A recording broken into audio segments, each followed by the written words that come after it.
I've got that feeling. Like there's something important I forgot to do. But never mind.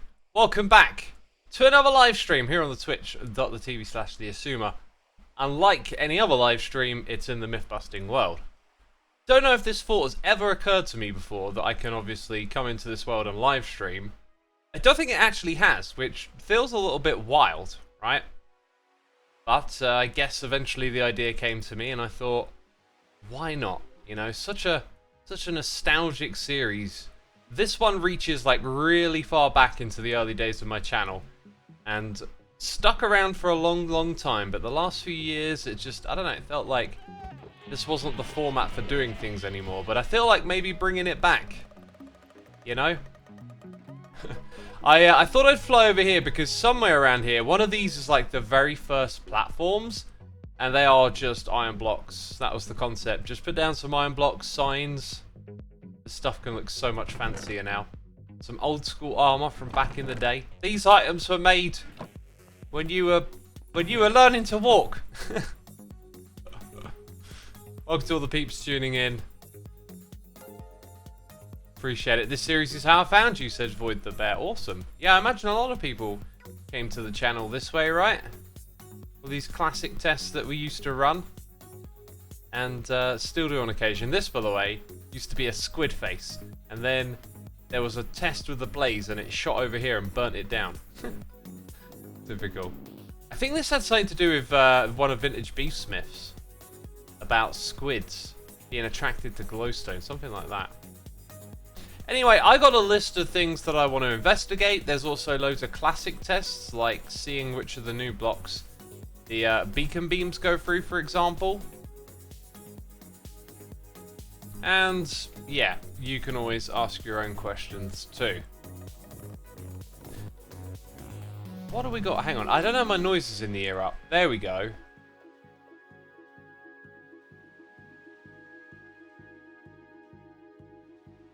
Okay, right. The Killer 9583. Thank you so much for your Amazon Prime subscription. Appreciate it. How do we get going here? I've not done one of these before. It's an interesting experience. Well, I have a list of myths. In fact, my myth busting document. Oh, wait, what was that? Where did that come? What just happened? I was clicking on the other screen. Oh, maybe I clicked like that when I came back. I don't know what happened there. That's a myth that needs busting. So, I had this myth lined up about anvils destroying items, right? But now we know in 1.20 that's actually been fixed. It might be a good idea to cover that if this makes it into a video or something, just to kind of make it clear like what's changed. There's so much stuff that gets changed. Now, in the past, it felt like the changelogs weren't as comprehensive, so there was much more space to investigate and talk about like what's in the game and yada yada yada. Whereas nowadays, it feels like it gets all spelled out through snapshots, and my coverage of them means, you know, we kind of know everything as we go. But, you know, maybe there is still a place to explain this information in another way. So, related to the anvil, there is this other myth that apparently helmets, and as I say it out loud, I know where this myth comes from. Apparently helmets will reduce, like, damage from an anvil when it lands on your head. That to me just sounds like one of those things that someone says because, you know, helmet and anvil landing on your head. Alright. Let's do this with command blocks. I haven't used command blocks as much these days. So like if I come up here and we're like set block, we're pointing at it, an anvil, copy that, right? That gives us a little test that we can do here. Paste that into there, give it a button. And this is a lot of the behind the scenes stuff which I really miss, being in these myth busting worlds, doing loads of testing, and then putting together like a script, you know, not a word for word script, but a kind of like an outline of what the video is going to be about. Right, so, you know, like test number 1, let's see where we get with this. How many hearts of damage should we take? Like 3.5?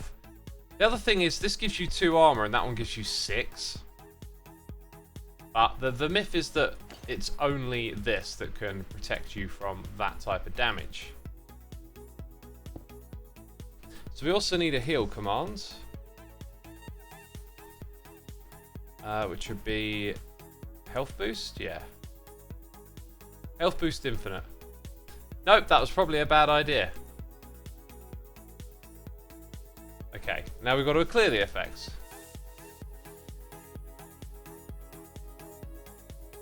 So that was... Wait, why is health boost... Health boost... What's the instant? Is it instant health? I'm using the wrong one. Now it all makes sense. Yeah, there you go. And then we're healed up. So now we're wearing a chest plate. Do the same thing again. It's also 3.5 damage. That took 4 hit points. This took 2. So there's a difference between the two of them. But yeah, you take the same amount. So I think you can kind of say that's nonsense, really. We got Triggs for 9 months. A Twitch baby right there. Hey X, how's it going? Pretty good. It is really warm.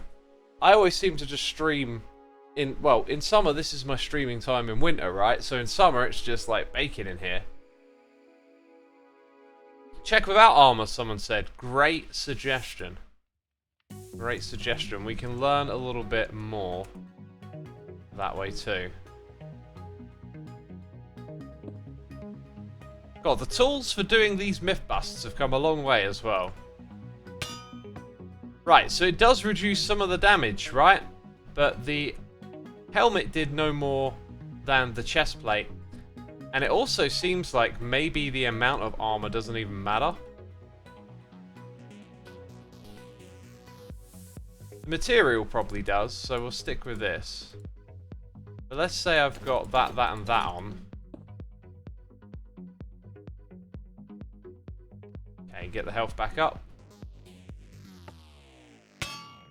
3.5 again. Let's try it with full iron this time.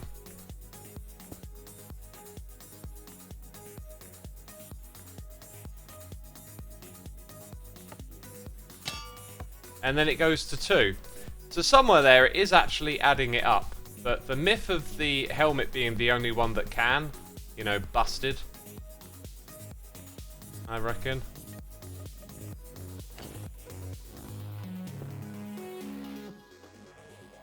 Okay, got to get the health back up. Just do 1 final test. And then 4 again, yeah.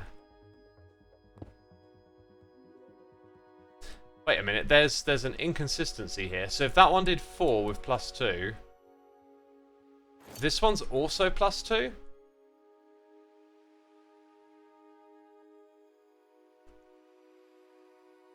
give that another try. Wait, that time it's 4? Wasn't it 3.5 the first time? Oh well. Helmets take double damage, I think. Someone said. Now this one took 4. Okay, hang on. Let's just do one fresh. Because now we're looking at something else. So I dropped that on me. Right, that took 4 hit points. That's what I said about this one, wasn't it? 4. Well, did we test that one twice? I'm pretty sure we tested that once. 89 is the number.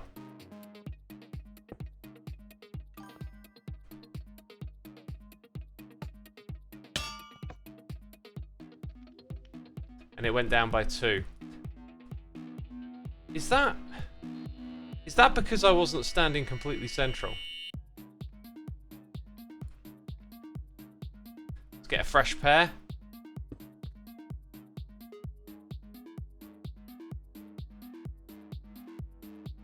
Right, so we try and like stand dead center. Okay, that's definitely 2 hit points of damage.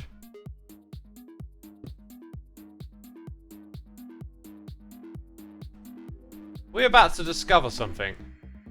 But there is some truth to it. It takes double durability damage. Huh.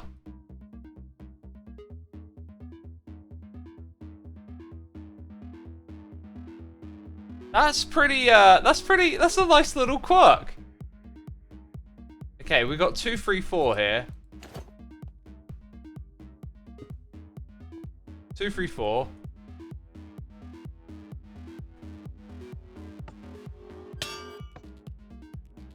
Two, 3, 2. That is a quirky little thing. Okay, I think what we'll do, because this is interesting me a fair bit now, let's go and push that up to like 99. Swap back to survival. So 161 is the number.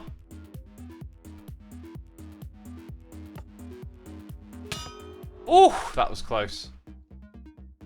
Oh, and then from there it took 10. So 232 is our number.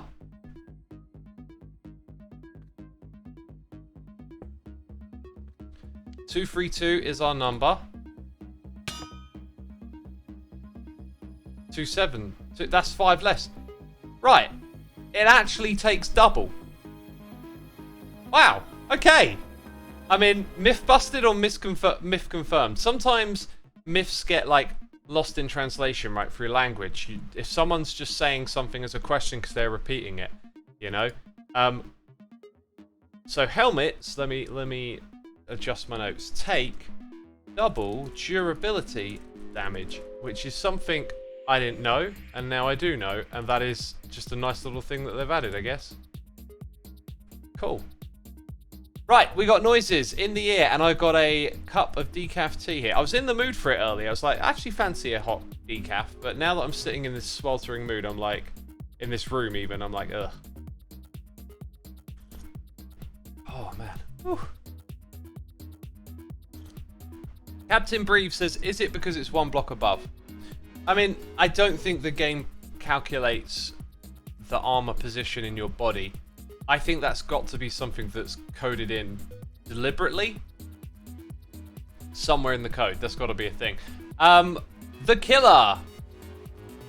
No, wait, we read those ones. Where are we? Aristotle, thank you so much for 9 months. Twitch baby right there, rolling into the chat. Vanhar, 67. We got Evil X hanging out here too. Appreciate you, my dude. Mats Lundberg, gifting subs to Glitch, Level Tink, Damien, KNT, Dr. Drap, MDK Dave. Y'all been gifted subs. Be sure to say thanks in that chat. We always appreciate the gifting of the subs. We got Amchurd here for 16 saying, hey X, how you doing? I've been thinking, wouldn't it be time for Microsoft to set up some kind of affiliate program for the mod community, seeing as some of the modders spend so much time and effort to make the game better? I mean, there's a whole can of worms and discussion to unravel from your question there, and it's something for another day, I think. Definitely something for another day. So we'll come back to that one at some point. The Aeon King, thank you ever so much for 9 months of support, and JJ Urfave, thank you ever so much for your Prime subscription. What is that, like our third Twitch baby today? It's a Twitch baby stream.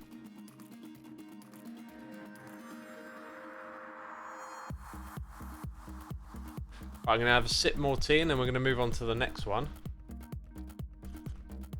There's something to actually set up early on, I just remembered. So let's just have a little think about how to do this. Block of copper. Waxed block of copper.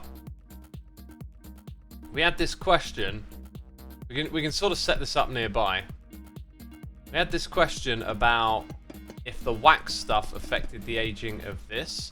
So if I leave a block like that and then go 1, 2, 3, 4. Oh, hello, we got something in this area. Let's try it over here. 1, 2, 3, 4, 5. I'll go 6. You know, actually, because we're going to surround these with blocks. You know, a little further away. So if I leave them like that, they'll age just in the world as fast as they can. Or should I say naturally? I just realised some world edit here would be so helpful. And I actually wanted to use world edit in a different world. So what I'm going to do is put waxed copper around the edge of these blocks. And regular ones around the edge here. I might be able to make use of the clone command. Like... Like there to there. Alright, we want that to clone. But then we're going to go here. And then be like 1, 2, 3. Except we need just to elevate this by like 6 blocks. So let's say we go 7, just to be on the safe side. We go 8.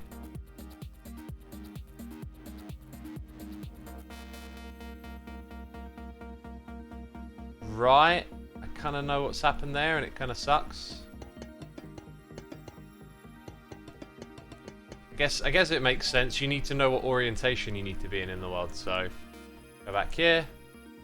Change it to that. We're going to do 98 on that one. 105. And I'm not even going to look up. We're just going to keep adding 7. Oops. 19.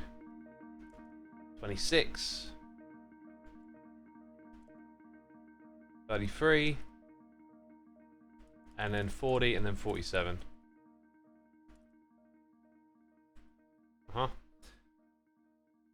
Yeah, so we'll leave that there, and then what we might see is that this side, or sorry, this one over here might age faster, because the ones on the outside might be affecting the one in the middle.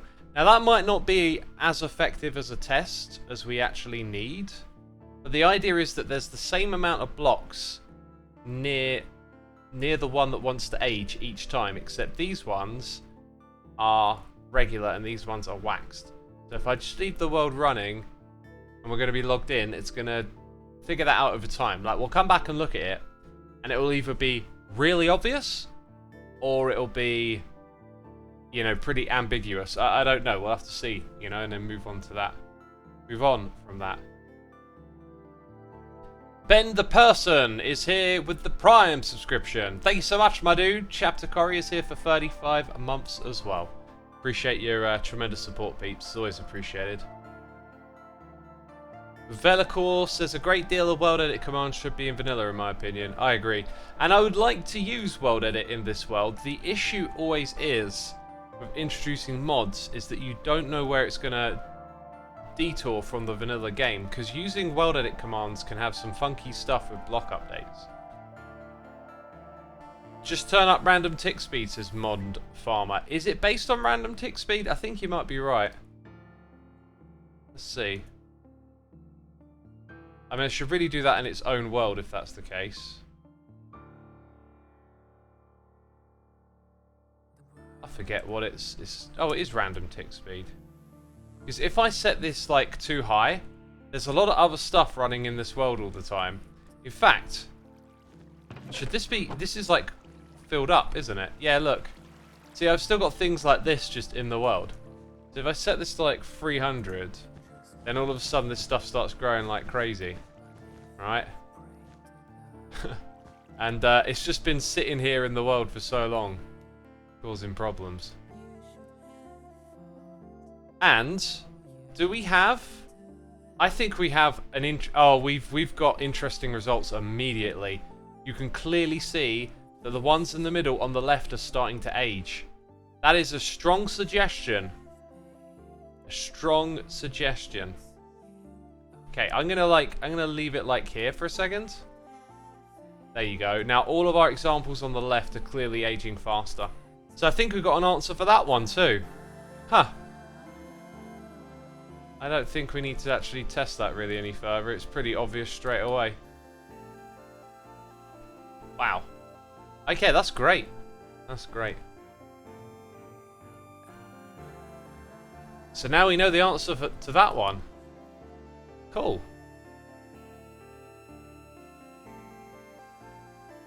So the next questions I've got require me to kind of like jump out of the world. So there's one here that won't require that.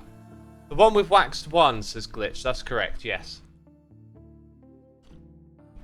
As I said, what should have happened, because we put wax around the outside, if it didn't interfere with it, we would see the ones in the middle age and potentially age faster, and clearly that's what's happened. Clearly.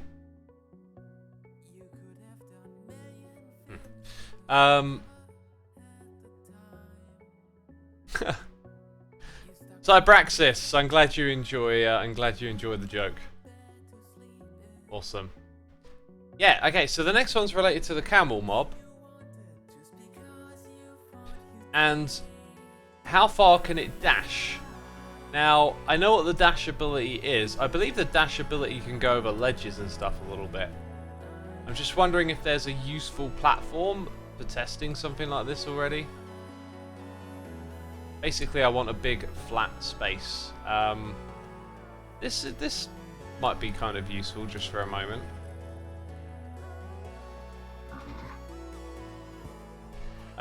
You need a saddle, don't you? Oh, here's something else I wanted to try. Oh, if you've been playing this game a long time like me, you forget they add little quality of life things. Fine, be awkward. Poor guy. Hey, look at that. Right, so yeah, the dash ability, if you time it, it definitely, the camel definitely comes off the ground. Right, so that is probably what I want to know. How far is like a perfect dash? Which I just almost performed, I think. So we kind of need like a starting point and an ending point. Let me get a saddle back. This is, again, like, immediately I'm thinking some of my modded tools, like camera tools and stuff that I'm used to, would be useful here. I think what I need to do is go 1, 2, 3, 4, 5, 6, 7, 8, 9, 10, something like that. And if I put a camel here, in theory, I don't think we'll pathfind anywhere. And it should be perfectly centered on that block, which it appears to be, because that's how spawning something with a spawn egg works. So now I can aim and dash, and I made it. Right? Let's see if we can... Fine. Ah! Let's see if we can go one block further back. Right, then I get to aim. Oh, not good enough. Sorry. Camels may die in the recording of this live stream.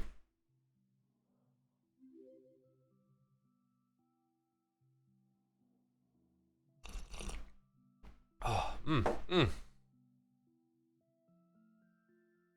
Is the dash, max dash, the same distance for every camel, or are there genetics involved like horses and donkeys? They told us all of this information, right, when releasing the game, that they're not going to have individual... Oh, you actually walked a little bit. They're not going to have individualized stats like camels and donkeys. Are you walking towards the other ones? I don't know.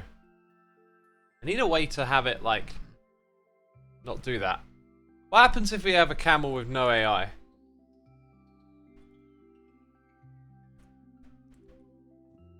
Oh, no, what's going on?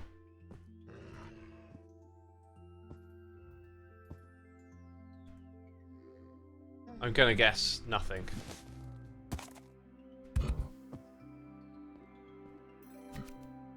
Do you now have AI, or are you just doing animations?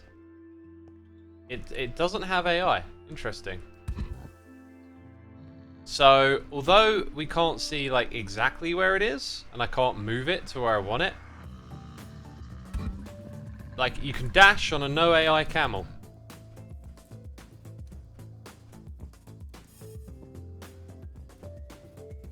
$255, true. Sorry, overpopulation problems. Let's see what you do when there ain't other camels in the area. So the last guy walked. Poster Nerd, thank you so much for resubscribing for 16 months, my dude. That's incredible. Thank you so much. I hope you're enjoying the stream. Can you ride mobs without AI? No, you can't, but you can dash, which might just be an oversight. This one just walked itself over to the edge, didn't it? So what's going to be a good way to, like, test the distance of this thing? Go on, don't be lazy, get up. There we go. Oh. There's a mini game in this. There's a mini game in this. Camel dash. Does sprinting affect how far the dash goes? You know, all we can use to begin with are like crude observations. Can a camel sprint? I don't think a camel sprints. Wait, did it just start sprinting?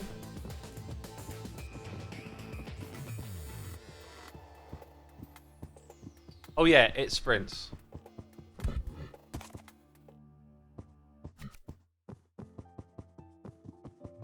We're being raided by Daisy Music. Daisy, thank you so much for the raid. Speaking of music, I got to do a thing that I don't know. I never thought when I was going to get around to doing it, but it's been done. I released an album of music that I wrote 12 years ago, and that playing Minecraft put on ice. Don't know if it interests you, but linktree.xisumavoid.co. That's my link to everything, and then on there's just the album artwork. You can click on it and go and listen to it, and yeah, like I said, hope you like it, but the name just reminded me immediately. Thank you for everything. Thank you for the raid. Thank you for always supporting me. How you been? I've been good. I've been fine. It's been just a crazy year. Been working away on that project for the first 6 months, and like now I'm just in a weird space where it's done. I'm like, okay. It's finally out there in the world. It's a weight off my shoulders. Okay. I'm going to have to think about how to test this a little better, because, I mean, you could probably look at the game code to get some answers. But the issue always is like, how do you detect where it starts and ends? I could do something like use a secondary camera and just record it jumping, that kind of thing. Anna Miles says, auto hotkey could provide consistent input for the most consistent results to check camel speed. That's a great suggestion. Someone with no AI? Oh, clever, clever, clever. Okay, that's some technical stuff that I will look into more off camera. So an auto hotkey script will perfectly time camel dash. And then, along with that, we want to have a no AI camel TP'd, or yeah.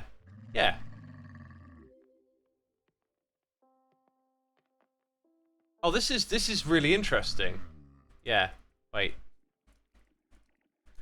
Okay, so I used the data for the corner. This is really cool. Like, with all of y'all's help, there's ideas here that like I might not have thought of on my own. So let's try it out. Like, we're gonna summon in a camel with no AI, put a saddle on it. Now, using this command, which is a little bit on the ugly side, entity, get entity, that one. Can you see all of that? That is not bright enough. Where's the chat settings? Text size, opacity. I think I usually have mine more like that. There you go. Right, so somewhere here, it should have its coordinates, but it... Position. Right, and look at that. Unfortunately, it's got some ugly numbers. We can actually correct that. So, let's go back to this. No, let's press F3. Oh my god, I have to put up with this ugliness. So like minus 195, minus 91. 195.90, let's say. Didn't put in the minus, and then minus 90. So with this, we have it directly positioned on the center of a block. Okay. Now when I run this command again, we shall see its coordinates are much easier to read. It's this bit over here. So then from there, they're going to get ugly again in a second. Oh, I can also summon its orientation to be in a perfect line. So when I first get onto it, we're pointing in the direction that the camel is. Then we run our perfect dash, which that was not. And then we do the same thing again, and we sort of check the difference, right? So now we have new position coordinates, and it looks like it went from, was it 94.5 to 99.6. So I'm going to speculate that it's somewhere between 5 and 6 blocks that it can dash, which actually doesn't really add up to what we were doing earlier. 89.5 to 99. Oh, okay, no, it's closer to 10 blocks. In fact, it's slightly higher than 10. So with a perfect dash, should be able to go further than 10 blocks. Interesting. Right, that is wonderful. Hopefully you understand how I'm going to achieve a proper test on that. This is cool, I like it. At the end of data, put pause to filter out just the data you want. I did not know that was a thing. Right, and now the entity doesn't exist. Duh. Can't get data from an entity that don't exist, X. You killed it. Oh, that's lovely. Oh, we get to learn things together. I'm making notes. I keep tabbing to my other window and writing stuff down, by the way. I wonder if you get the same glasses over your face while on the horse, as the horse while on the camel. Let's find out. No. But it almost looks like that's my face now. Xisuma here. Cameling it up. Oh, so cute and now dead. And remember that the hitbox of a camel is bigger than 1 block, so you can always get 1 extra block of range by positioning the camel carefully. Right.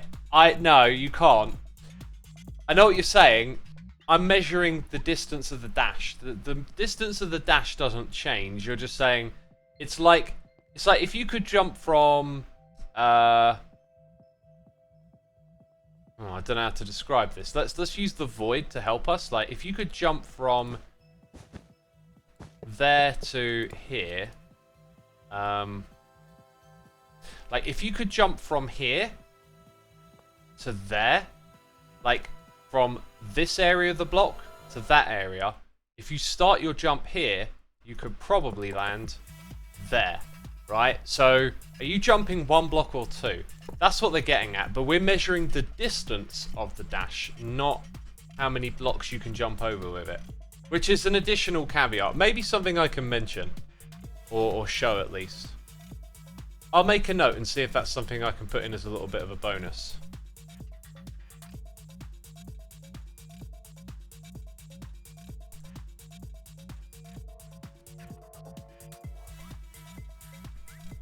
And if it is possible, then you might be able to say like that's the hardest jump you can do of a camel. So you can make it a mini game, like if that would be fun to you, of like run up and try and get right off the edge of a block and land right on the edge of another, you know?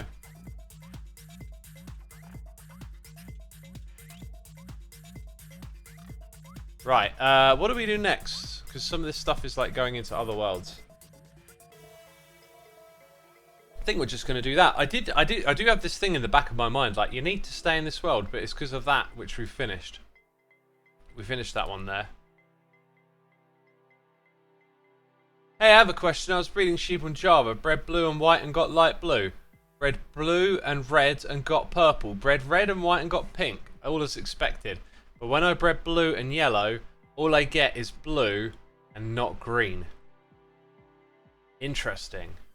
I wonder if someone has ever myth busted that, like, you know, gotten all the colours of the sheep and created some sort of system for, you know, like having those colours side by side and then systematically breeding them one by one to find out, you know, what the offspring colour is, you know? Someone should do that. Someone should create a series and a world where things like that could happen, you know? Right? You feel it? You feeling it? Someone should grab you an episode number. Red Brambler says, yeah, that'd be a great video. I'd watch that. Have you seen the glitch when growing a 4x4 spruce tree? You can't grow 4x4 spruce trees. That's the glitch.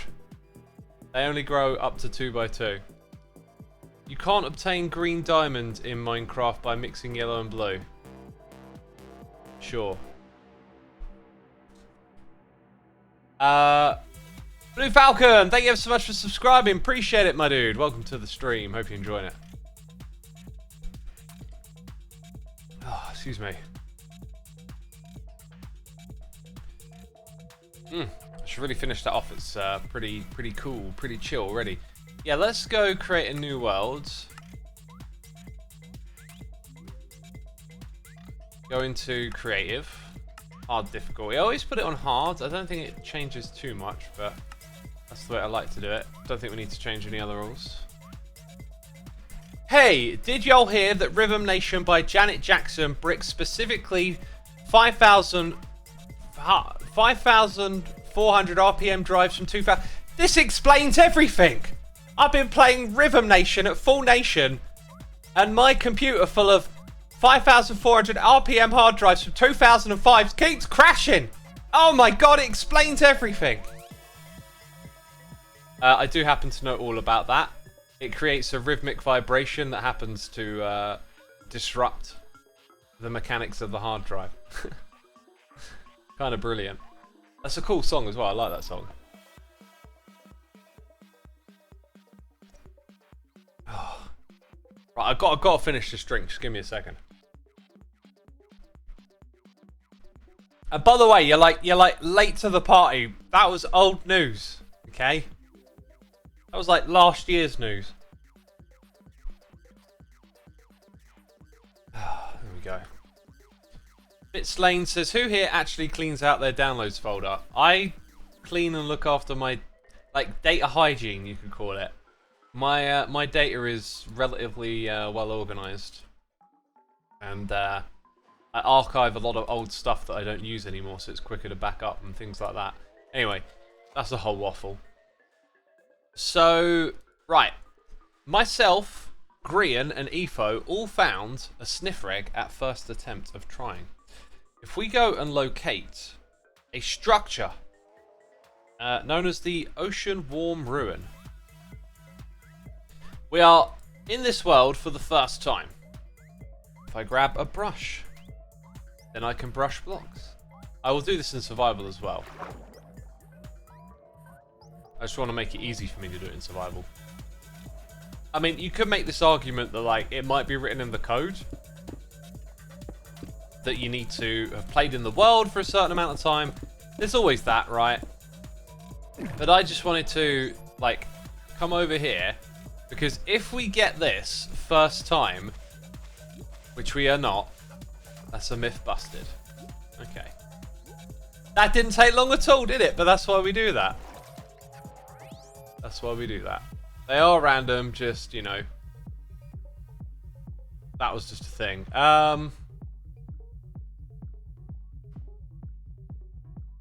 The next thing I actually wanted to do also revolved around this structure, but in a different way. So if I just move away from it a little bit and we use the command place, which I forgot about actually. This is a really great little thing. If we go and place that ocean structure, right, it puts one down for us. It's not actually the environment in which I wanted to see it placed. We probably need a bit of a better environment. Probably need a flat world. I had this curiosity of, like, how far down should you go to look for sus sand, right? Because look at this. It's generate. This is actually maybe a good testing ground then. It doesn't seem to generate lower than a chest, is what I was suspicious about. So when we put one here, we find that chest. If there is one. Isn't there always one? Yep, there's the chest. What was the theory? Because the chest here didn't have any sand below it. Yeah, this one does, and it's suspicious. So I'm not quite sure what to make of that, unless we get, like, every single type of this laid out in a world. I think I've got a video that lays out every single type of ocean ruin somewhere. Or like a world. Maybe you need to look at all the structures individually. And then to do that, it's a bit of work. I'm sure I did that in an old video. I'm going to go have a quick look. It'll be, it might be a ways back actually. It'll be in an updates video.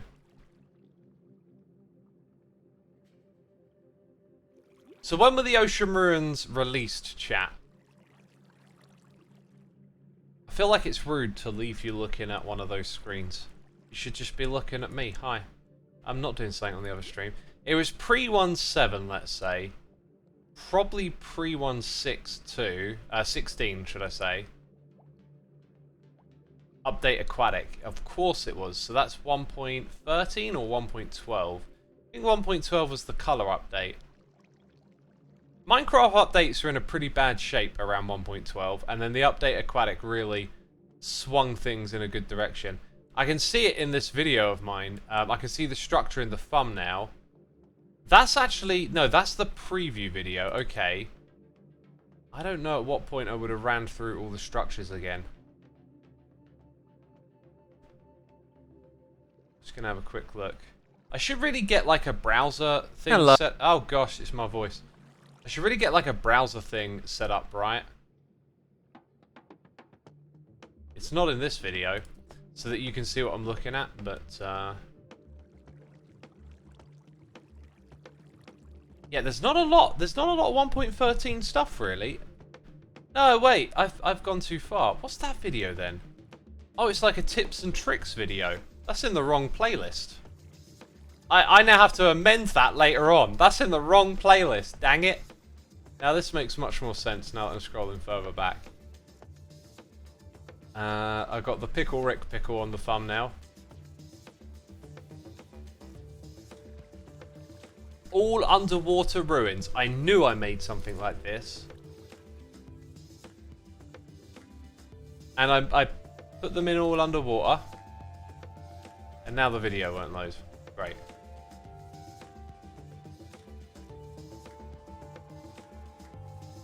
Wait, it changed the video? What are you doing, YouTube? It put me on a different video all of a sudden. I don't have this world anymore. I had a bad habit of, like, just deleting worlds and then not thinking they'd ever be useful again. Okay. I'm gonna look at that later on because this will just be me staring at the screen otherwise. Telsior131, thank you ever so much for the Prime subscription, my dude. Appreciate it. Hope you're enjoying the stream. I'd love a stream where X reviews his main channel with chat and checks out our videos. We actually did that for a special milestone. I think it was 10 years on YouTube. There's like a 5-hour live stream of me doing that on my second channel. When suspicious sand generates, does it generate randomly like the mossy cobble on the pillager outpost, or is it predetermined? Yeah, that's something I kind of want to like try and figure out. Another thought, as I read your message, just occurred to me that if this thing is replacing blocks when you place it, that might be another hint as to what's going on here. So if we put one over here, for example, where's the chest? So that one's got sand below it. Like if let's try and get it up here on land above blocks that aren't sand and see what happens, right? So when you do it like this, it puts in its own sand that can be suspicious. Sand can be below the chest. I think that's all I need to know now. Like that, I think solves my question. Right? Like the fact that you can see it generate below. See, at that time though, it's at the bottom level, and then there's nothing else below it. So if you're looking for sus sand,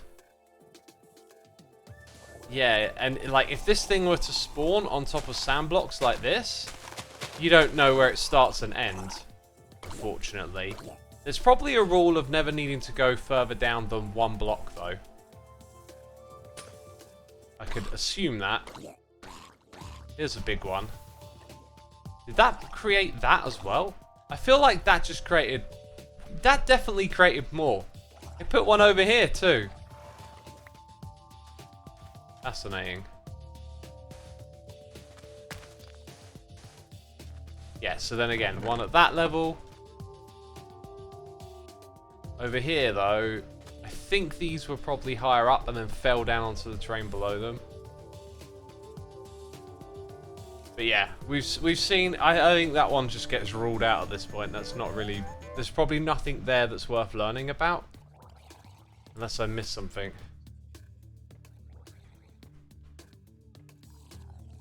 What happens when you generate a warm ruin on top of gravel? I have a slight theory that it might like replace certain types of blocks.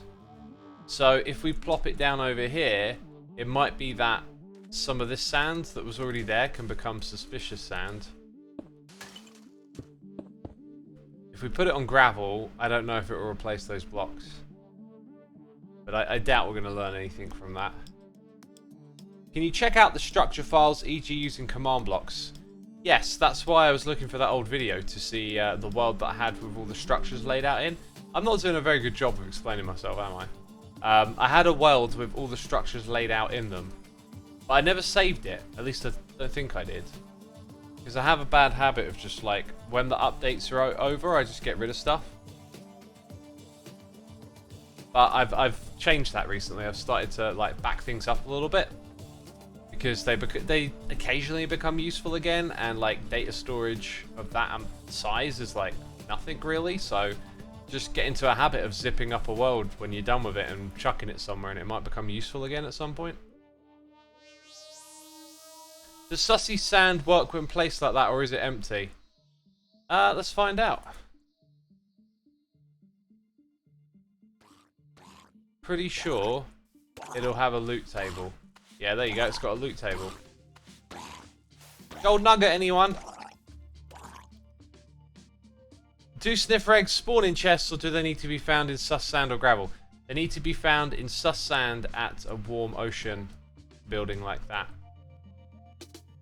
What other questions y'all got? By the way, we got almost 900 peeps tuned in today. Thank you everyone for coming by. Be sure to hit the follow button if you're enjoying it and want to catch more live streams in the future.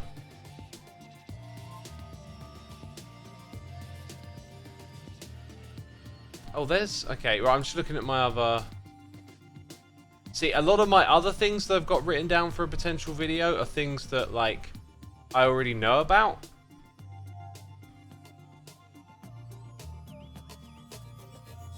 And then there was one other thing here we could investigate a bit. So they made a change, right? Let me demonstrate what the change is, and then I think there's also a bug with it that they didn't actually fix in time for the update.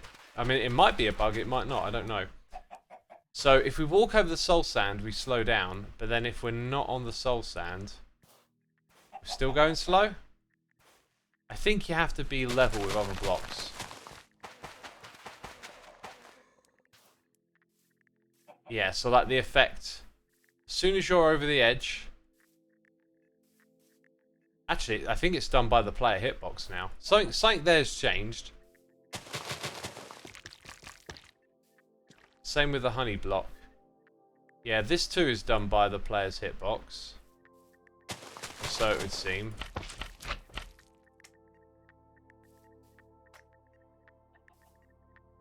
This one looks a little different though. Yeah, that's literally done based on if you're on, like, your crosshairs are on this block or this one. This, not quite the same, because look, I can be on the inside of the block and not get slowed down. But supposedly, if you put carpets on top, that all changes. Yeah, look, with a carpet on top, now I'm treated like I'm on the slime block. I think I know why.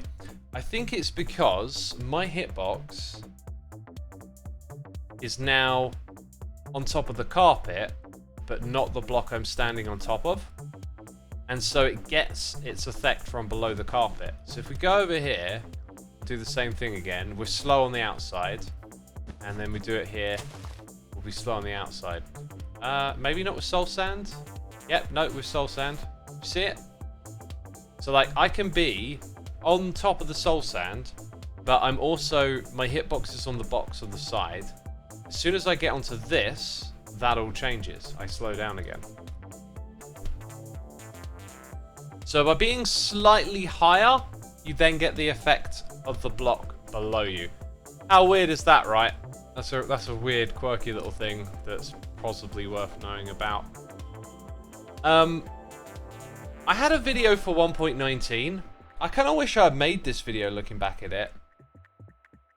About how to cheese the warden. And had all these different ideas. Distracting it.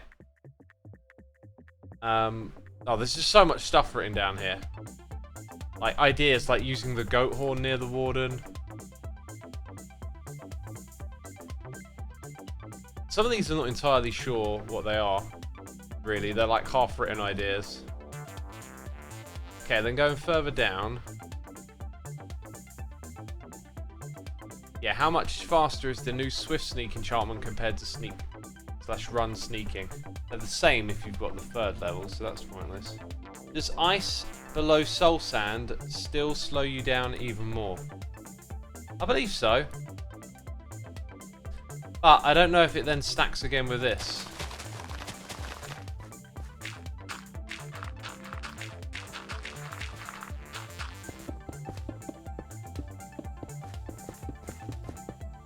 So we do that. Wait, I don't know why it's there. It's under that too. Okay, so going at this speed. No, we did not. We did not increase our slowness at all. When did that get patched out? I doubt I need to try it on different types of ice, right? But I might as well. Does carpet on a bed still reduce fall damage? Probably, because as you've seen, the effect of the carpet is pulling, like being on the carpet pulls from the block below it. So I'm gonna guess that it would, but guess we'll find out. I mean, this can be a bit awkward to test, but I'll try it.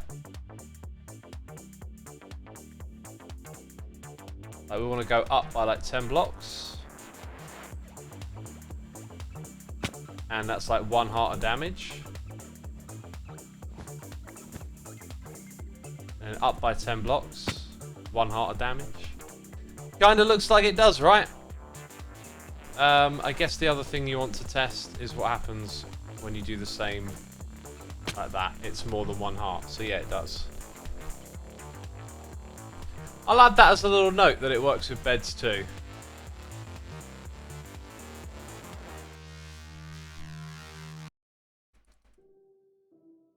Cool. Anyway, getting further down my list. I didn't have the time really to revise all of this sort of stuff. And pick out ones for the stream. I didn't know how long those first few tests would take, and it's been like a few minutes. Can sus sand be acquired by letting it fall onto a torch? That's a really old school trick for getting sand. I'm gonna guess the answer is no. I think I know why. It's because it causes the falling entity to... It's like hitting a slab, right? Like break off, whereas I think that would cause the sus sand to just break. Yeah, there you go. It's not the same thing, because what happens with the other methods of getting it is that it's a falling entity for too long, and then it turns into an item. In theory, like, if you created a sus sand at the top of the world, the time it takes to fall all the way down, it might pop off in that time, but I don't know if it will. Fancy Freestyler says, "Hey X, I loved your new album." Thank you. I'm glad you enjoy it.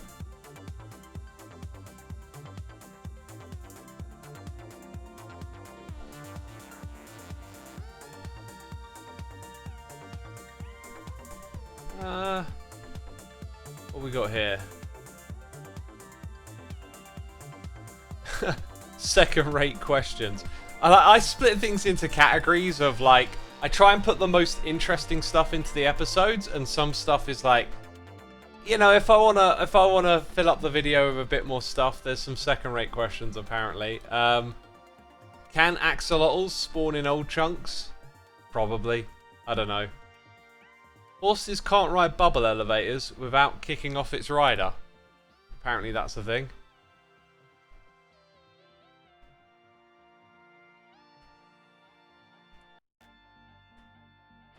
I don't really know how to construct.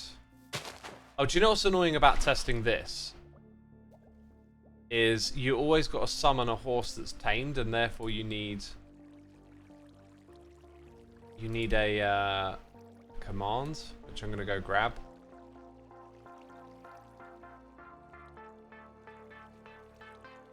Let's see, horse.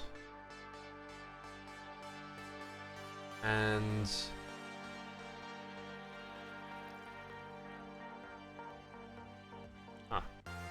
oh yeah, tame, that's it. True. There we go. Then you need a saddle, which you could put into the command. Then you got to ride it.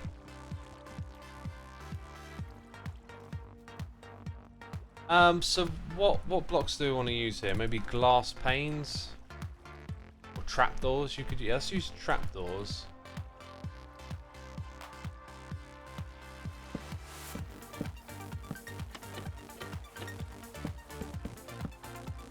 I don't even know when I wrote this one down, it's so old. It's just a question I got. Had another water bucket.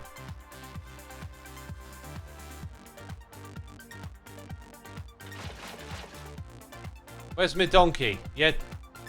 Stop testing on me! Don't want to be a part of this. Yeah, I don't know what that was about, but I have a note that apparently... So, like, that's not even a thing. I'm just deleting that. If you shoot an axolotl with water-breathing arrow, can it breathe on land? It's not how that effect works, so that's why it's a second-rate one. Can goats jump off of honey? Probably not useful.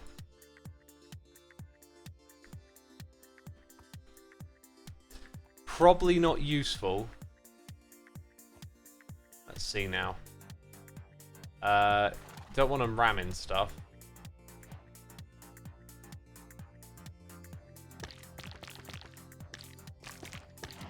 Let's make a little 5x5 maybe. That's 5x5.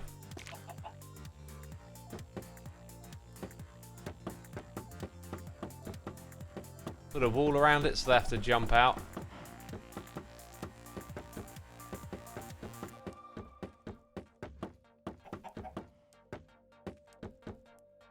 See, what you really want from these things is something that becomes really useful.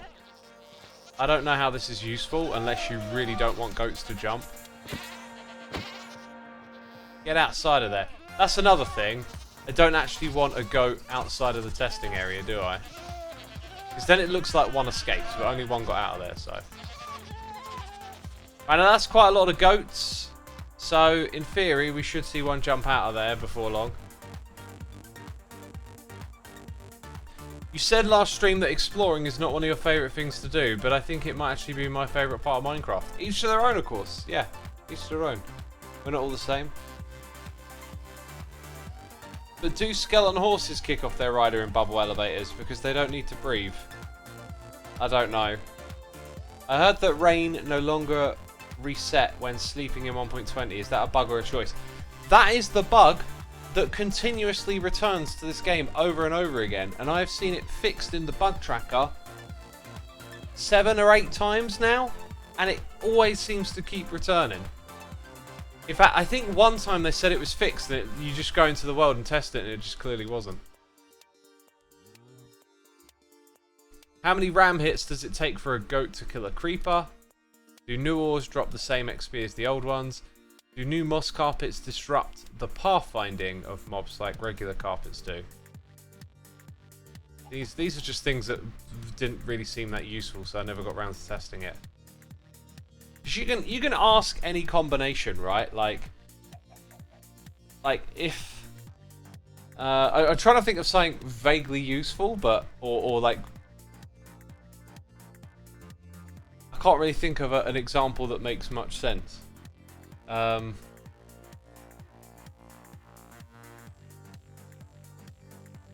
You know, does a goat with no horns left stop ramming things? It might do, it might not, but I don't think it's useful. And therefore, if it's not useful, like, what's the point in testing it, really? Like, you want to test things that give you useful knowledge. I'm going to go and add something to our list. Bed bug, check for rain after 5 minutes. I'll see if it's back and throw that into a video, perhaps.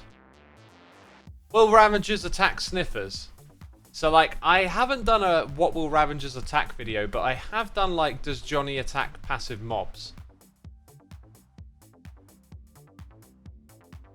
So, sometimes I bring that one back, right? But after the years, it gets a, like, I don't know, it just doesn't feel like it resonates the same way as in the beginning. Of, like, just going through all these different edge cases again. Of, like, what does Johnny attack? We got 2 new mobs, right? Do we need to do it every time they get added? I'm not sure. You know, what blocks do Endermen pick up? That used to be a test for every new block added to the game. Will mobs spawning it? Things like that. But after a while, it just kind of felt like, you know, you're sort of doing the same thing over and over again, and is it really that valuable anymore? Things like the Enderman picking up blocks is now a tag list thing, so you just check the tag list in an update to see, and then you know for sure. Getting back to that list.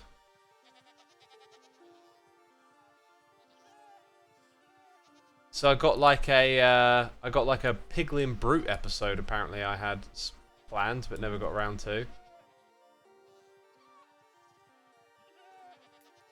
Apparently, Piglin's brutes don't count towards the mob count, which makes sense. We know they don't despawn. Doesn't care if you're wearing gold.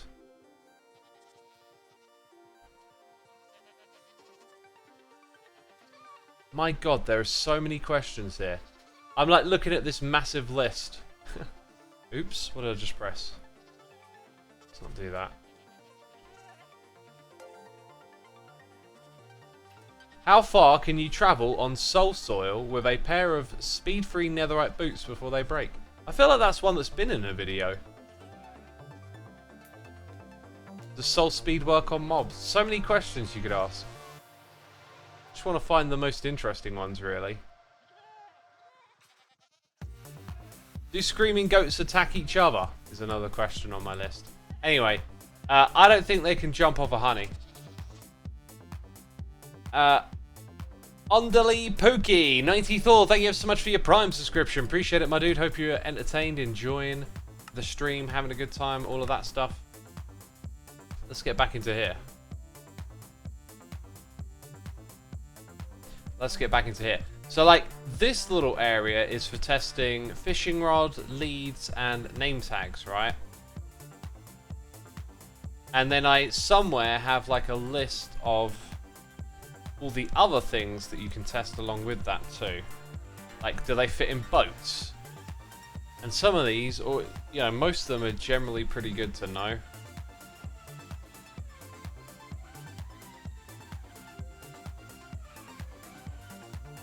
What was the one I'm missing? The lead.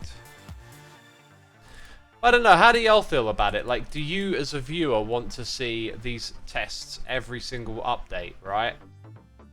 I just feel like the knowledge in this game, there needs to be like a balance of like what to communicate and how. This can be particularly awkward because the hitboxes, they also like bounce into one another, so it can be pretty tricky to actually get the camel in the boat. Same for the sniffer, because it's got such a big hitbox. It might be technically possible for it to go in, but they're probably not going to collide in a way where it goes straight in. Whereas some of these other tests are a bit more straightforward. You can lead a camel, and you can lead a sniffer. Let's see if you can rename them. Rename them Dinnerbone, of course. What else? Oh! Hilarity! What are they? Oh! Then the sitting animation feels very different because of that upside downness. We've got Cybot in chat saying, what is the speed of the vibrations going to a skulk sensor? It would be good to know exactly to time redstone contraptions. It's based on distance, right? You're probably far better off looking at the game code for that one. Otherwise, you're getting estimations of ticks. I can't really think of a way that I know of to do something like that in the myth-busting environment. I wonder if there's only one grass block but multiple sniffers, how and which will decide to go to the block?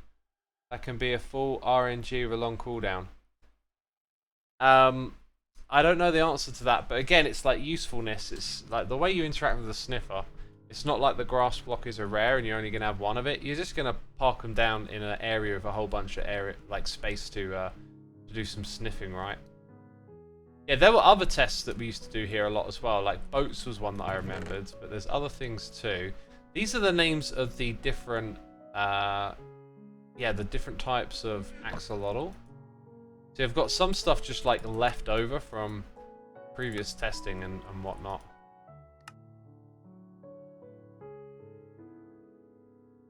Did the camel just take damage while sitting upside down, or am I stupid, says Procelia. Now that you mention it, I think it did.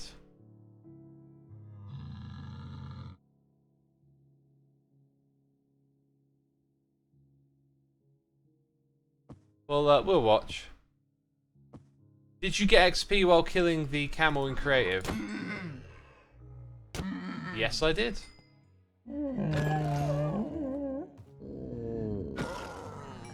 Is that a normal occurrence? I think that's just a normal occurrence, isn't it? Now, you changed hitbox pretty close to the edge of the platform. I don't know if we can call that a fair test. Might need a few more of them.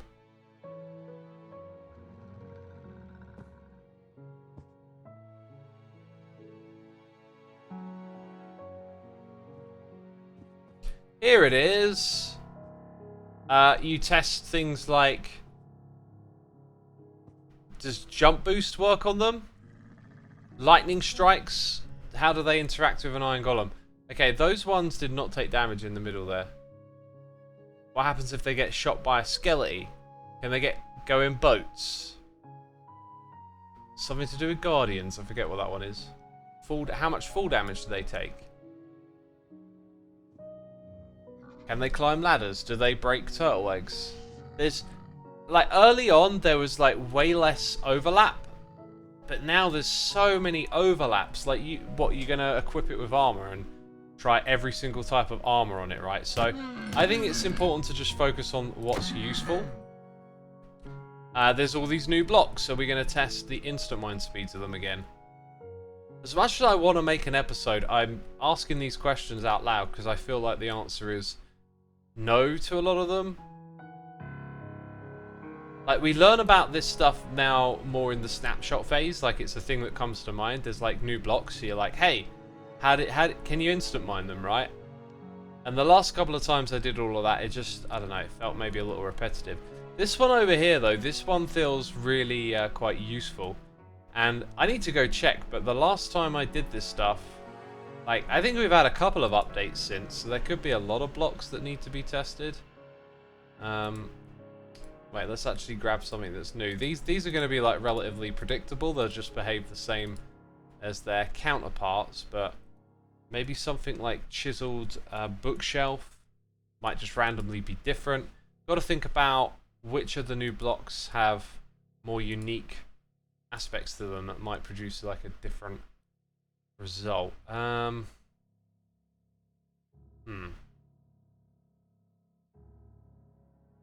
to think of what other blocks they added. Like hanging signs, I guess? Hanging signs is a new one. Decorated pot, yes. So like knowing if a beacon like shines through this thing is gonna be helpful.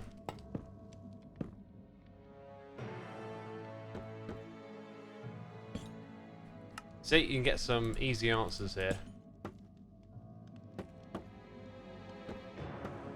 It's all so far as you would expect, behaving like the other ones. Picture plants. I feel like there's some myth busting to do with that unique hitbox. Well, what's the myth then? Because we know what the hitbox is, right? This is what I'm saying. Like, so much stuff gets known about in the snapshot update phase. I feel like maybe what I need to do is better refine what we're learning about the game as we learn it, and then make that into like a knowledge video of some sort that complements the update. Because this whole myth busting process, as I'm trying to get at here, is like it just feels like it just doesn't quite fit in with how things are done these days.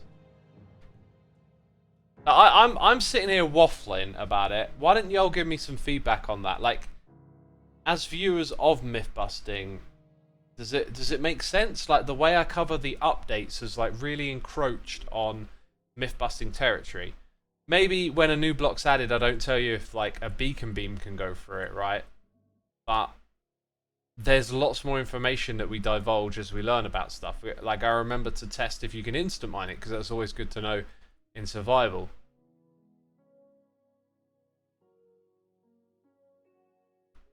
I love it, says Man of God. But just everything? Just the whole format? T-Rose Macron says yes, helpful. A lot of all this info could just be a single statistics image for each block on the Minecraft wiki. That is true. That's true.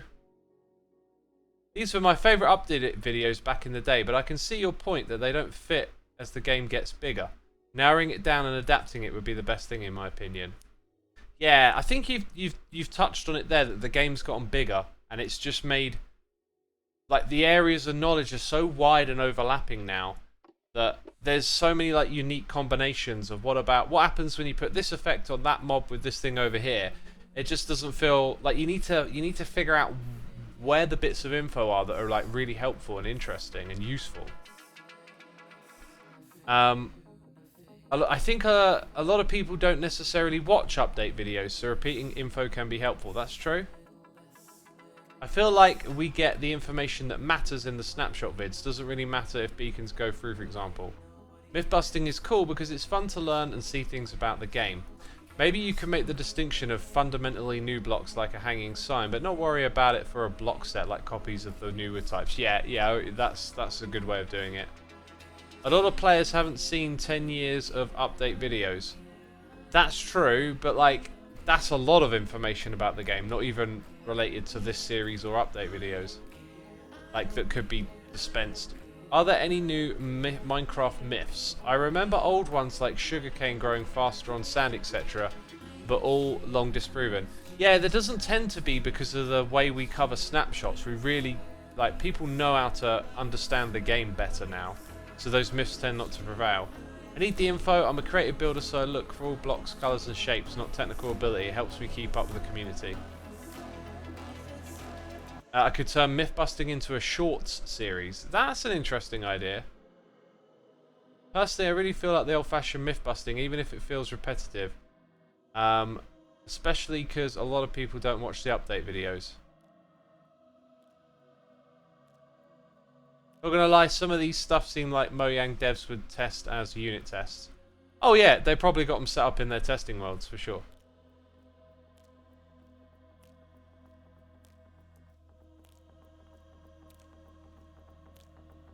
The way I watch update videos is as I search for something specific. Right now I don't know anything about sniffers, so that's what I'd search for. But I won't search for block updates. Right. Maybe it doesn't work so much these days, since there used to be a lot of second-hand information and a lot of guessing. I still like hearing about the quirks of the game that aren't obvious.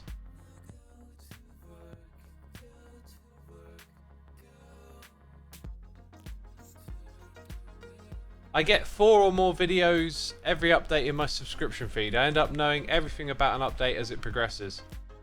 Yeah, that's kind of what I'm expecting a little bit. I think you have to answer a lot of boring questions before you get an interesting and useful answer, says Daniel Solo. So true. So many interesting ones have come after like ages of testing. And like, you do all this grindy stuff and then, oh wow, what's that? I found something really cool here, you know? By the way, somewhere in this world, I was going to show it. There, is that it? Here it is. This is where we did the whole dirt, grass, sand, sugarcane growth experiment over here. I can't remember quite how this worked, but there was a farm here of some. This is some old ass redstone, is what that is. Some old ass redstone. Cool. I just need to find a way to like adapt this series and make it feel like it's part of the channel again, because I really miss it. Or maybe it's an opportunity to start something new. I don't know. Can you name the sniffer by naming its egg? Probably, but that one's a little different, isn't it? That is definitely a little different. That's also going to be a pain to test. The sniffer egg does not operate on random tick speed. Like, here's a great one, for example, right? This grows twice. Oh, wait, I've done it wrong. This grows twice as fast. Let's go and rename it. Classic. Dinner bone. Will it be an upside down egg? No. This grows twice as fast on moss. Now, that's a great thing to get out of a myth busting video, right? But it's something that was just explained the moment the egg came out. So when I do a myth busting video and I'm like, oh, the sniffer egg, you know, make sure you put it on moss, it grows twice as fast. I feel like I'm repeating myself to like most of my audience. So that's why this series feels like it's fallen wayside. And maybe it doesn't have to. I don't like the idea of repeating myself too much. I guess it's just a feeling, right? At the end of the day, like if I'm the one making the video and I come into this world and it's like, all right, we're gonna do all those instant mine, beacon beam tests again. Like, is it still interesting? I'm thinking, because maybe it's not that much to me. And then there's the stuff where it's like, wait, we already know this though? I mean, the stuff with the dash and the camel earlier, that was great. I think there's some good things there. Man of God says some people don't watch all those videos. I know. It's like, I don't know, it's like a mix of how I feel about doing it, and then, although some don't, some do. So like, how's my audience going to receive it? You remember as a YouTuber, it's like you're thinking about the algorithm stuff to an extent. Like, I want to do stuff because it's fun, but it is tied, like the fun of myth busting is finding the stuff that like you don't know about, but we know about it at the update video level now. So that's like, it is related to the fun, but it's also related to the audience and like how to package these videos in a way that they'll still work on YouTube as well. Carl says, I watch all the snapshot videos, but there is no way to remember all of it if you're not playing every day. So some repetition always help, yeah. Maybe what I should do in the next update cycle is, as we get closer to the end, maybe try and do like profile style videos on individual mobs, or like feature sets, and like give a proper rundown, a reminder. I don't feel like that would fit into the myth busting thing, but or maybe I could frame it like, hey, bust the myths before they happen, you know. We're here, like, here's all the info on what we've learned about this update. Today we're focusing on the camel. Caster says, I think this would be easier if you decided who your audience is. New players, long-time players, creative, etc. My audience is partially my subscriber base and partially trying to generally just attract new players that like that type of video, that type of information.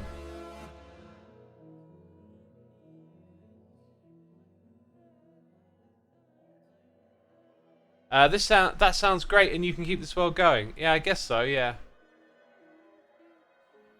I want something else to test now. Oh, did it just crack? It totally made, yeah, and the particle effects, it cracked. We're getting there, peeps. We'll soon find out. I had some great tests at the beginning, right? All of which, see, the one with the anvil and the helmet, I thought that was complete bogus, and then it turned out to be something.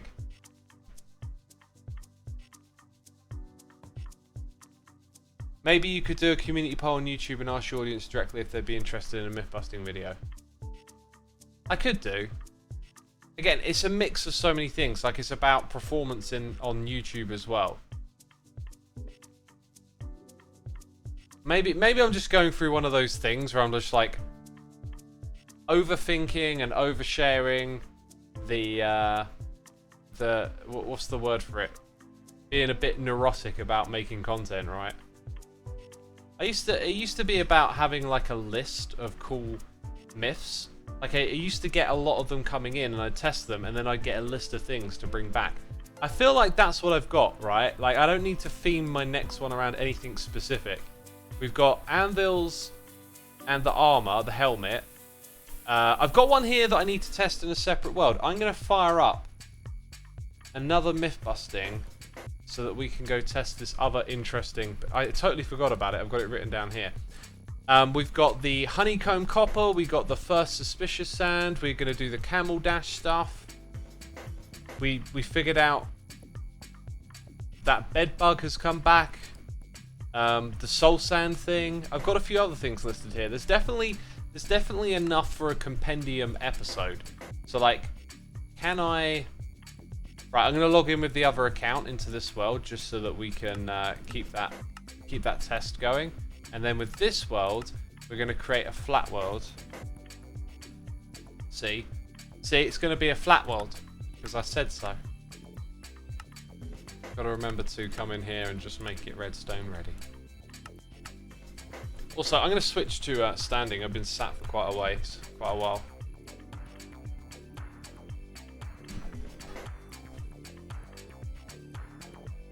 Do block tests with sniffer egg, instant mine, beacon beam, piston slime block. Yeah, actually, I think we should. I think you're right because it's a bit of a different block, one that might not have been investigated as much, especially on the beacon beam. Yeah, I've got some ideas. I'm going to take that compendium list that I've got, think about how to frame it and how to make the video fun. Fun to show off and give you a sense of learning something. And then maybe just go from there, right? Like, maybe I don't need to figure out a perfect formula straight away. Oh wait, I can't use world edit. So, fill. This is interesting. Actually, I'm gonna just get rid of that and go fill. Right, let's start at 0, 56, one block above. 0, 2. Now, there's a limit on how much you can fill, and I don't know. I probably can't calculate it off the top of my head. Let's just go for like. Oh, this might be a bit mad. Okay. 120. No, 100. Yeah, 120. 63. So 64 by 64 decorated pot. Yes. Oh, wow. Look how many more I specified. There's a rule for this. There's a game rule. Command block modification limit. Do I type off? 0. Okay, so now let's set it to 266240. What happened there? I didn't put a space in. Wow, okay. Let's then go to spectator mode and then let's run our command. This might crash the game, peeps. Oh dear God! Right, now, the fact that we have... This is actually going to demonstrate something interesting. We have 2 frames a second, okay? On a beast of a CPU, GPU... Oh, there's smoke coming out of my computer. Oh God. Okay, let me... Hang on. Hang on. Anything but this. Iron block. Save me. Oh. Oh, the frames came back. Oh, the smoke's clearing now, peeps. Don't worry about it. The smoke's clearing. The GPU's fine. Oh, I can feel some heat coming off of it, though. Goodness me. Right, that was too big. That was too big a test. So what we're going to do is roll that back and do something on a smaller scale. So let's go, test go, no. Let's maybe go for 64 by 64 and then 10. So that's like 6,400, right? No. No, 64 times 64 times 10. That's what it'll be. Okay, and then that's going to be decorated pot. Right, now my FPS is down to 30, and as we load more of it, can you see that? 8 FPS. Right, very good, very good. Now let's set it to air again. Actually, no, we're going to set it to furnace. Right, now furnaces are tile entities, 80 FPS. This is another little interesting test that has become way more interesting than I thought it was going to be. Right, so they're all tile entities. And 80 FPS, that's what I locked the system at. Let's try hoppers. Oh, 80 FPS. Right. What tile entity? Chests. Great idea. Right, now this one has the range on it, yeah? Can you see how, like, you have to go all the way in to load all of it? And then, now we're down to 7 FPS. As I go further away, there's less of it to do. And we bring the FPS up. Let's see where it is for about 80, right? Right, about there. That's about 80, just under. Now, let's go back to decorated pot. 73, 80. Going a little bit. Right, now I'm at 40 FPS, 43, 50, 51. Okay, now I'm not going to move this time. I'm going to let it stabilize. 70 FPS. Decorated pots have a bigger impact on the game than chests. Banners is a suggestion. Let's find out.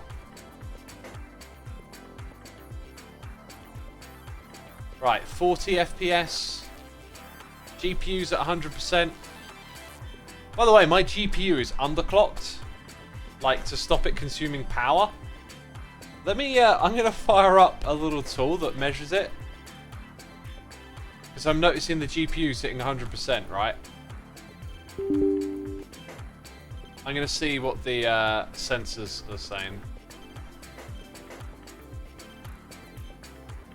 This is fun to watch live, says Tiki Takia. I probably butchered your name there, by the way. Apologies about that one. Apologies. Right, I'm bringing up the sensors. Let's see. GPU power.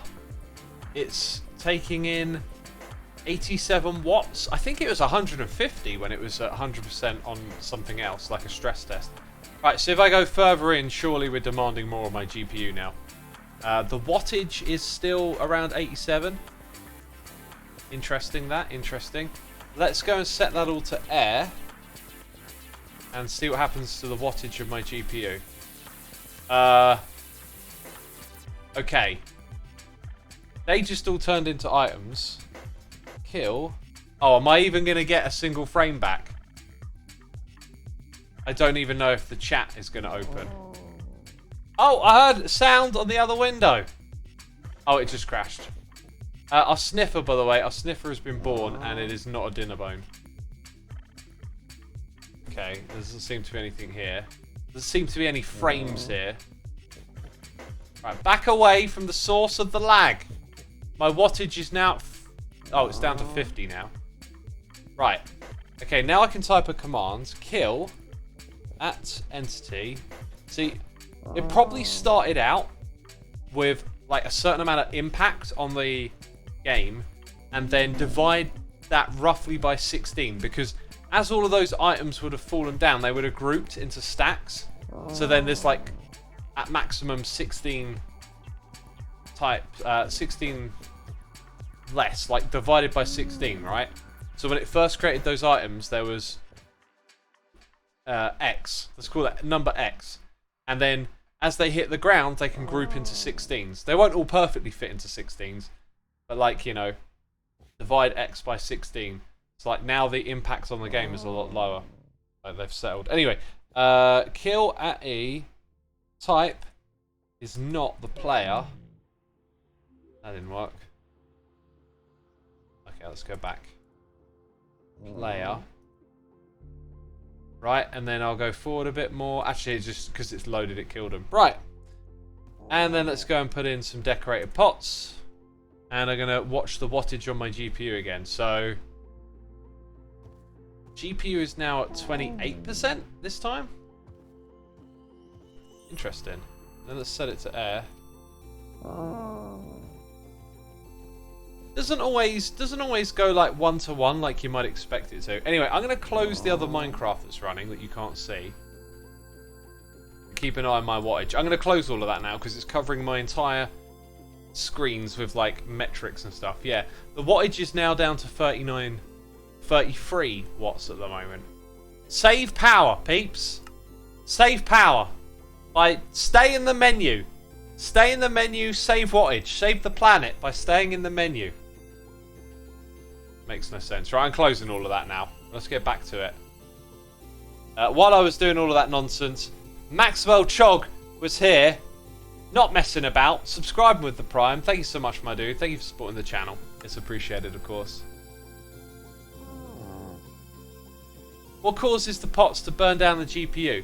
Well, let's go look at the decorated pot. It's a tile entity, and if we look at the shape of it, this all has to be rendered by your GPU. So the more sides, the more, air quotes, complexity, I guess. And then there's that. So this is inherently more simple to render than that because of the thing at the top. And if you didn't know, now you do. No excuses. You can put items on top of this that look really cool. Well, that's sort of like the same item. Redstone, chain, end rod. Right. Give these things a bit more. Ooh. Oh yeah, I guess carpets would go off the edge a little bit. I like that. Really cool.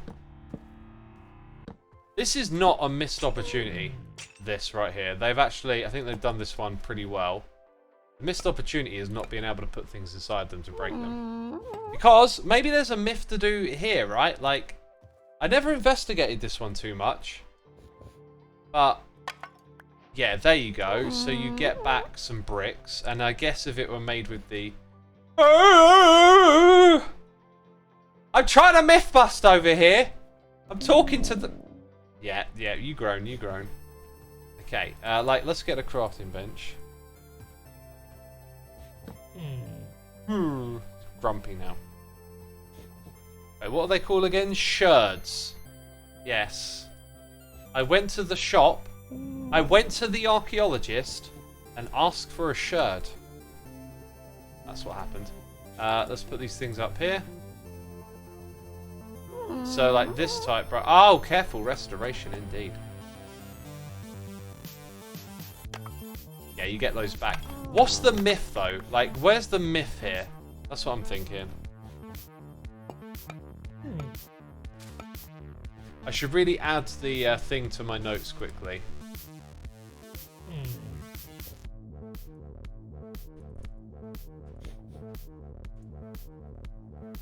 Right, I'm reading chat. Lots of comments about me making silly noises. Brilliant. Sherds in your pocket.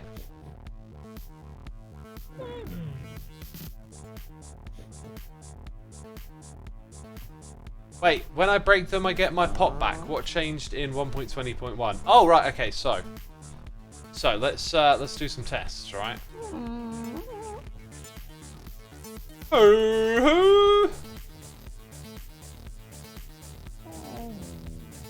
Okay, maybe trident. Who knows? I'm guessing. TNT, crossbow, bow, arrows. These are all things. Let's use spectral arrows just to be extra fancy. Isn't that right, buddy? Oh, sorry. Now you're glowing. Right, survival mode, like... no effect. Right, that breaks it, and the things drop. As does that. This. All of them, maybe?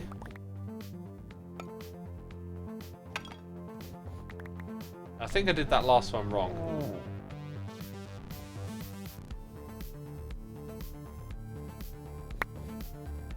Oh, do they not stack? Yeah, they don't stack. Right. Yeah, okay, so you can't destroy them at range, but you can do that. What was the other thing? Right, so now it's like enchantment silk touch, basically. And yeah, that's the way you do that, right? Does it work on a sword? That is an illegal enchantment. Yeah, so that's what's going on with that, basically. I can't really think of a myth there, though. Like, what's the myth?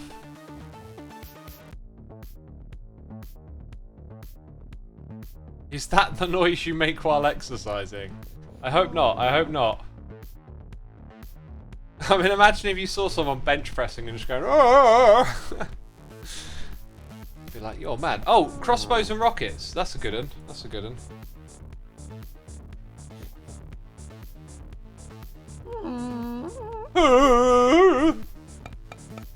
They do make a right little racket. They're cool. I feel like it might be a good prank just to like drop someone into a sniffer pit. Yeah, that don't do anything. Does it, buddy? Apart from sparkles in the sky. TNT will blow them up.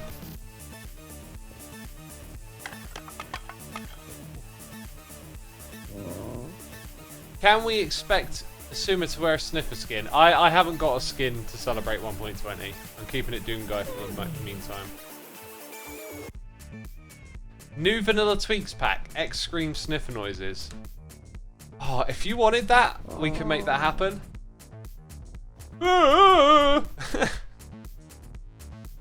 Mate, I'm gonna write that down. I'm gonna write that down. Because I could just get all the sounds and like mimic them one by one, and then like.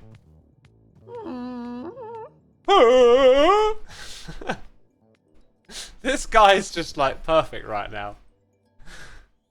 Does a piston push or destroy a pot? See, this is on my list of like snapshot things.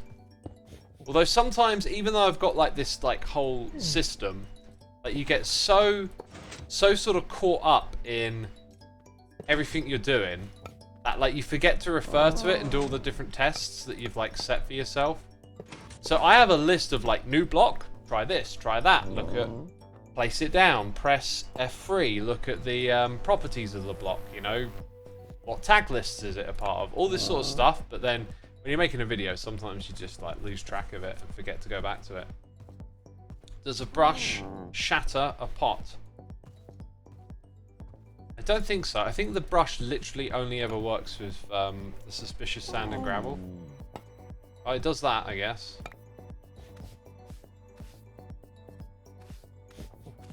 Yeah, I think it's the right click. So the right click, you can do it on other things, but it doesn't ever do anything. So if you want to wave at your friends in Minecraft, that is how you wave at your friends in Minecraft. Hi. What about like, what about sand or snad? Like regular? Yeah. I think you can probably point this at anything and it won't ever break. So, like, when you're out and about and you want to wave at someone, it should just be like that. Hi! I feel like on Hermitcraft I'm going to keep a brush on me now, just so I can wave at people. Can you do that? You can't do it when you're facing, like, when there isn't a block. So you're always going to be, like, looking down a little bit and waving at someone. Pretty cool.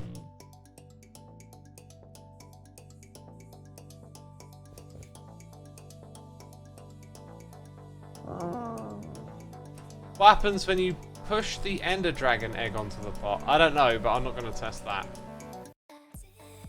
Right, let's get some more ideas, because we had some really good ones. Some really... wasn't expecting that things today, which is cool. Actually, there has been a recent myth discussed in the community.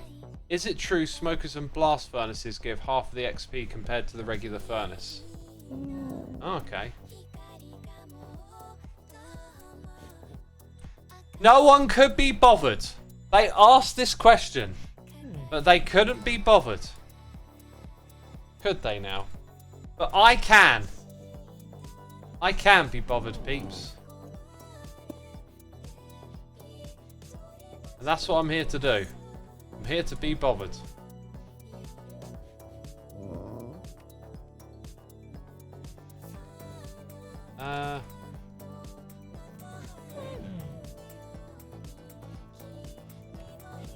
Xisuma 0.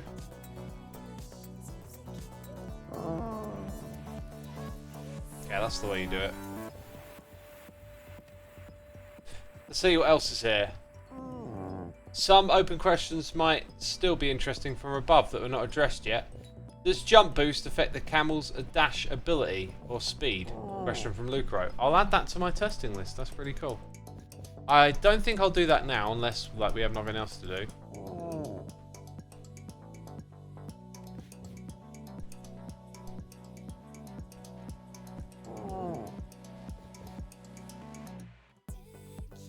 Yeah, like if it turns out it does, maybe an angle for like the myth busting video would be like, I think it'd be really cool on the thumbnail to have like the camel, the arrow, and like go further, you know?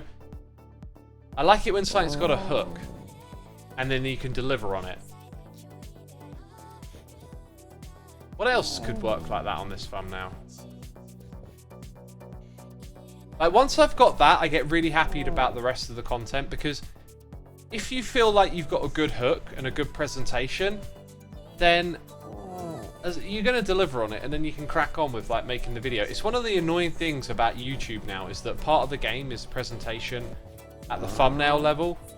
I used to never think about it that much. I used to do something that was more interesting to me. If you just go look at the old thumbnails, you know what I'm on about. It's like this sort of like series look of, you know, the logo and blue backgrounds and a couple of things that, you know, like a picture of the Wither. Whereas now you can't do that. Now you got to be like, the Wither did this, and like my shocked face pointing at it.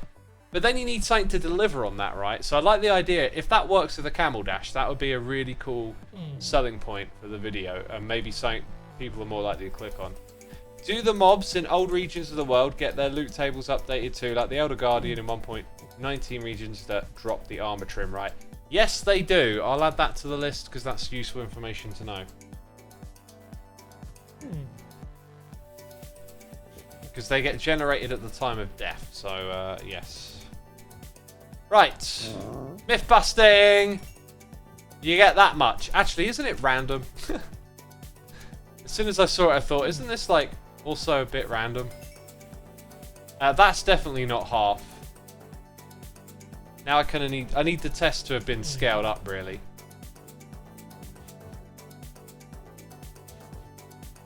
I'll do a couple more of these, but I think they're going to be bogus.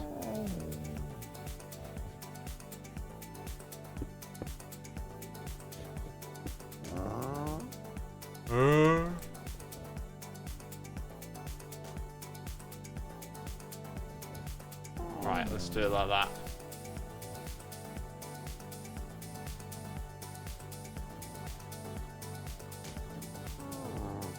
Cool. Can frogs jump on honey? It will help in magma spawners. Will it? In a magma spawner, maybe.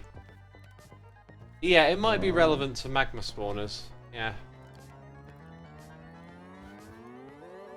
We did that test in the other world. Epic M147 Nova, thank you for 3 months. Thanks to Beta and Daniil for my gifted sub. Yeah, Beta and Daniil's gifted many subs here. It's always appreciated, of course. Subscribing yourself though today. Thank you for 3 months. Appreciate it, my dude. Appreciate it. If you change the state of a grass block by changing it to dirt and back, will a sniffer dig on the same block again? I don't know, but the way they use their memories, they have like 10. So if you have more than 10 blocks in your farm, they eventually overwrite the old one with the new one. So if they didn't do that, that might be really helpful. But here's what I'm going to say. I don't think so, because the memory of the block is stored inside the sniffer, and I don't think it queries what the state of the block is at any point, right? So if it were a case of that might be useful for farming sniffers, which it wouldn't be, as the game is, then maybe we would test it, right? And if it turned out to be true, then you might be able to do something with that. But because of that, I don't think it's worth doing. Right. Let's swap back into survival. We got 0, so like, interesting. That's pretty much the same as we had before. That time it's a little less, so it is random, as I suspected. And then it's the same again. Right, it's again random but lower. Then it was about the same amount as the most we saw. Yeah, I'm gonna say it's probably bogus. Probably bogus. Seeing the same range on both of them, really. They won't jump into powdered snow then, says Valarix. Yeah, it just so happens that that doesn't really matter because of how long. Just give me an idea. Do you remember some of the stuff we tested earlier, right? Being in and outside of blocks. Oh, I know what it is. It's your hitbox. Right? So if I'm here, now I'm inside it. Yeah, no, those things hadn't affected this. It would seem. Oh no, maybe it has a little bit. Because I jump differently. Interesting.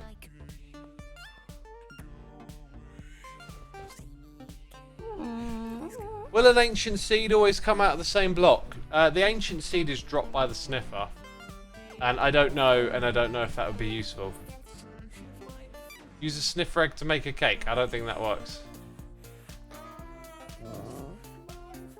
Camel speed test in comparison to sprint jumping and ice boats and horses.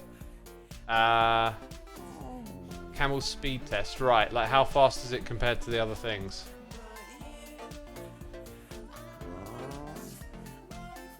Frogs don't jump on honey, also reduces lag from their pathfinding AI.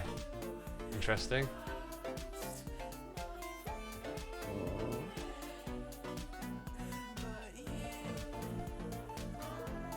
Right, anyway,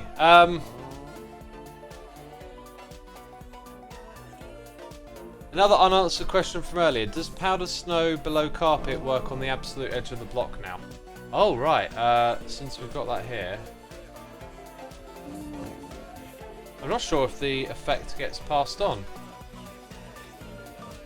Like, you're not actually getting the effect of the powdered snow from below. Kind of interesting. I guess the powdered snow doesn't have a surface behavior. You have to sink into the block. Right. Anyway, here's the dealio, peeps. This was a super interesting experimental little stream. We got some interesting info together. But as you can probably hear from my extensive waffling about how to make myth-busting episodes, it's really like a neurotic thing of just wanting to like find the content you want to create and want it to work on YouTube. But today I think we've got some great stuff together for an experiment and possibly a cool hook for the thumbnail. You know, it's nice to go in knowing the way you're presenting it should do alright on YouTube. Super Ted UK says, myth busting or just talking? Like, a lot of talking because I didn't actually have a lot of myths to bust, really. I had a few interesting questions and some of them were answered way quicker than I thought we would. But now I've got like a great list of stuff and I feel good about making, you know, another episode. But I'm going to wrap up this stream right here.